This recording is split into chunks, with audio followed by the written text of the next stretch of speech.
Makatakas ba ang Carl Tusok ng Pinas? Oo, ang sagot! Nakatakas si Carlito dito pero ayaw siya ng tanan ni Lutfi. Ngayon, andun yung player final slash! Okay, ngayon, mapapangat din si Sanford.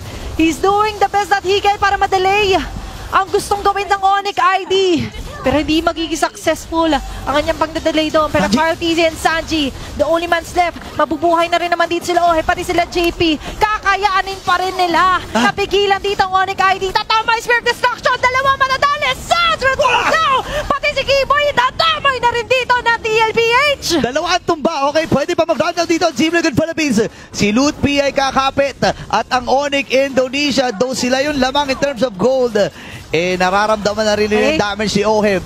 Sanji with that Farsa. Ngayon, Tornos ay gagamitin na. Ay, dali talaga. Nandito na nga si Lutfi na tumatakbo. Ito yung kumukulit sa akin kanina. Pati si Sabrero ay tatanggalin na dito ni KTZ. A shutdown kill for TLPH. And a wipeout. Tuloy-tuloy sa base. Ito na ang puso at galing na TLPH.